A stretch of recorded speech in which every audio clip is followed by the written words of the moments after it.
اور غور کریں عزیز بھائی، جب انسان سمجھتا ہے نا نعمت اللہ کی طرف سے ہے، پھر وہ جھک جاتا ہے، وہ ڈرتا ہے، پھر وہ کہتا ہے اوہو یار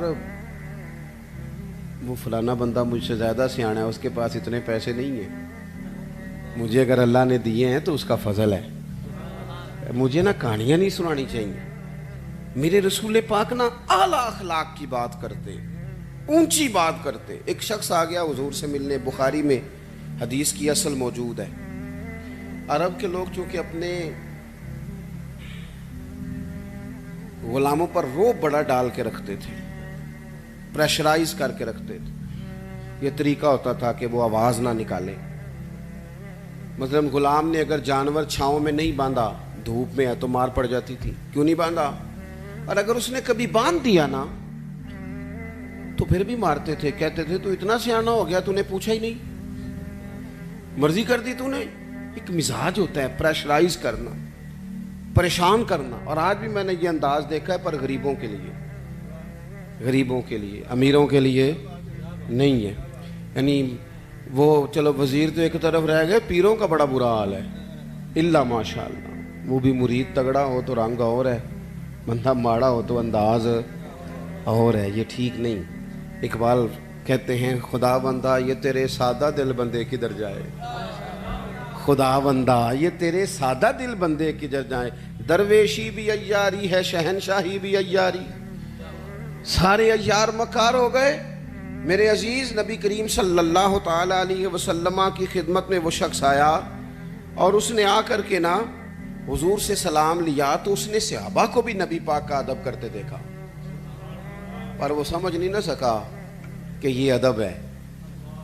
اس پر مجبور نہیں کیا نبی پاک نے، کسی پر کوئی ایسی پابندی نہیں، اس نے ادب کرتے دیکھا۔ تو چونکہ اس نے بادشاہ دیکھے تھے، وہ ڈرنے لگ گیا اور کانپنے لگ گیا۔ حضور نے فرمایا کیوں ڈرتے ہو؟ کیونکہ وہ دور سے آیا تھا، ملک شام سے۔ تو وہ عرض کرنے لگا یا رسول اللہ صلی اللہ تعالی علیہ وسلم، میں نا مدینے کی ریاست کے سربراہ کے پاس آیا ہوں، ڈر لگتا ہے کوئی ایسی بات نہ ہو جائے، آپ ناراض ہو جائیں۔ ماڑا بندہ بیچارہ مفت کے روب میں آ جاتا ہے کئی دفعہ، اور حضور کو تو اللہ نے روب دیا ہے، سرکار کا تو اصلی روب ہے۔ یہاں تو بعض غریب مفت کے روب میں بھی آ جاتا، ڈر رہا ہے۔ اب حضور اسے تھبکی بھی دے دیتے، بات سمجھا بھی دیتے تو بات ٹھیک تھی، لیکن وہ بات تو دور چلی گئی۔ پتہ ہے حضور نے کیا فرمایا؟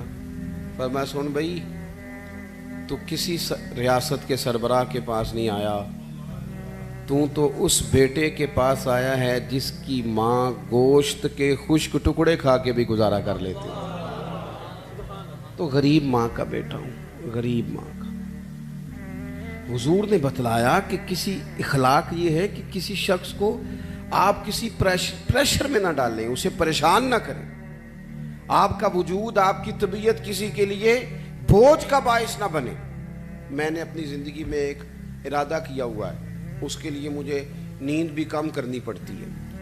میں نے دیکھا کہ جب کسی کو بلایا جاتا تھا نا، خطیب صاحب کو، پیر صاحب کو، تو بڑے بڑے فون کرنے پڑتے تھے، کتے پہنچے ہو، کتے آ گئے ہو، باہر جانا پیندا سی، بندے پریشان ہو جاتے تھے۔ میں نے یہ کہا ہے کہ اگر کسی نے کہا ہے نا 2 بجے، تو وہاں 2 بجے سے 5 منٹ پہلے جانا ہے۔ سانو ٹینشن جنی مرضی ہوئے، سامنے والے نے لانا ہوئے۔ ایسی بات کی سمجھ آ رہی ہے؟ ہوتا کیا ہے، نہیں آپ کا تو خیر کوئی ایسا لیٹ نہیں ہوا، اللہ آپ کو جزا دے، اور میرے خوشی ہے آپ نماز پڑھ رہے تھے، یہ خوشی ہے، اور بڑی خوشی ہے کہ آپ نے جلدی سے نماز پڑھ لی، ورنہ اللہ خیر کرے۔ ویسے میں کو تھوڑے جو بھی ویکھے نا جنہیں نہیں پڑھی، چلو کہڑا تساں کسی نہ گل کرنی ہے۔ ایک بات یاد رکھنا، کوئی نہیں اجر ملے گا محفل میں آنے کا، بالکل نہیں۔ ایسے اپنے آپ کو جھوٹی تسلیاں نہ دیا کرو، فرض پہلے ہے اور نفل یہ کوئی کہانی نہیں کہ آپ محفل بڑی تگڑی کرائیں اور فلانا کام۔ مجھے ایک دفعہ ایک صاحب نے کہا جی 22ویں محفل ہے یا 21ویں ہے، آپ کو بلانا ہے، پہلے فلاں بزرگ آئے، فلاں عالم آئے۔ تو میں نے کہا نماز پڑھتے ہو؟ کہنے لگا نہیں، دعا کریں۔ تو میں نے کہا آج کے بعد نہ کسی کو بتانا کہ اتنے علماء کو میں نے دعوت دی ہے، وہ کہیں گے اتنے مولوی مل کے بھی اسے نمازی نہیں بنا سکے۔ تو اس لیے یہ اصل پہ آئیں. کیا مطلب؟ اس کا مطلب ہے کہ نماز پڑھی نہ جائے اور باقی سارے کام کیے جائے. نماز اصل ہے, نماز روح ہے. اور حضور ناز سے بھی بڑے راضی ہوتے ہیں, پر میرے نبی نے فرمایا نماز تو میری آنکھوں کی ٹھنڈک ہے. تو جب تو نماز پڑھتا ہے حضور کی آنکھیں ٹھنڈی ہوتی ہیں. یہ تو کر نہیں رہا اور باقی تو ادھر ادھر بھاگتا پھرے, تو یہ اضافی بات. تو میرے عزیز, ایک تو حضور نے ہمیں یہ اخلاق دیا ہے کسی کو تکلیف نہ دیں, کوشش کریں. ایک دفعہ نا ایک صحابی نے نبی کریم علیہ الصلوۃ والسلام سے کہا میرے گھر کھانے کے لیے آئیں. اس نے دیکھا کہ حضور پر بظاہر کچھ آثار ہیں بھوک کے, کئی دنوں سے کھانا نہیں کھایا. چہرہ دیکھا اس نے تو بندے گنے حضور کے پاس کتنے بیٹھے ہیں, تو 4 لوگ بیٹھے تھے. اس نے فٹافٹ گھر جا کے کہا 5 لوگوں کا کھانا پکا دیں. 5 لوگوں کا کھانا پک گیا. اب وہ حضور کو دعوت دینے آئے. آپ کو پتہ ہے آج کل لڑکے والوں نے جہیز مانگنا چھوڑ دیا ہے, پتہ جی کہ نہیں؟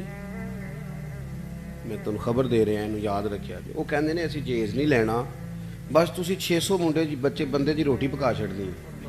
600 دی تے روٹی میں نہیں ہوں اسی دیاں گے. وہ ویکھو جی وہ منڈے نے روز آنا ہے تے منڈے دے یاراں نے تے گھروں نہیں روٹی لبدی, کبھی نہیں کھائی. آپ کبھی دیکھیں بیٹی کے باپ کو, وہ کھانے والی لائنوں پہ یوں پھر رہا ہوتا ہے جیسے کوئی بندہ پاگل ہو گیا. دعائیں کراتا ہے, پیر صاحب دعا کرنا اور میری عزت رہ جائے, کتے روٹی نہ تھوڑ جائے. ساری زندگی کے تانے بیٹی کے لیے. کیوں تکلیف دیتے ہو کسی کو؟ گھر روٹی نہیں ملتی, دعائیں کراتے پھرتے ہیں. دعائیں والد دیوانوں کی طرح بیچارہ وہ کناتوں کے اندر پھرتا ہے کہ یا اللہ روٹی پوری ہو جائے. غریب آدمی ہوں, بیٹی نے گھر جانا ہے, پھر ایک دیکھ ساتھ بھی بھیجنی پڑتی ہے. ساتھ بھیجو گے تو عزت رہے گی. اور گھر کھانا نہیں کھاتے ہم. کیوں تکلیف دیتے ہو کسی بیٹی والے؟